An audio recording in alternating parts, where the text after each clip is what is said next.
তো বেললাক তো রুম থেকে বাইরেছি বিকালবেলা এখন আইছিলাম এনে একটু বইতাম বই একটু আড্ডা মাড্ডা দিলাম ওই ঠিক আছে সাগরের পার তো এনে আয়া দিয়ে যে অবস্থা এনে আড্ডা দেওয়া কোনো সম্ভব না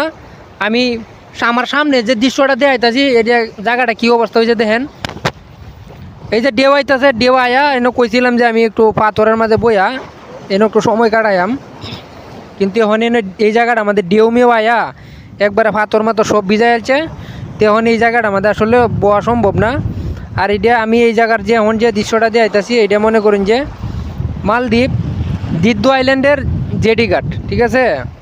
তো মালদ্বীপ জিদ্দু আইল্যান্ডের জেডি ঘাট এইটাই আর এই যে এনে দেখতেছেন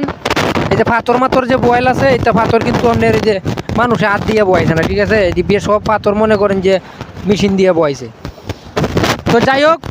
রাখিয়ে দিলাম আবার নতুন কোনো ভিডিও লইয়া দেখা হইব অবশ্যই সবার সাথে যেহেতু মালদ্বীপ আছি আর যে জায়গায় যে কোনো সময় যে পরিস্থিতিতে তাই না কেরে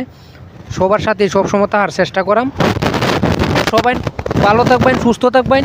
পরবর্তী আবার নতুন কোনো ভিডিও লইয়া সবার সাথে দেখা হইব।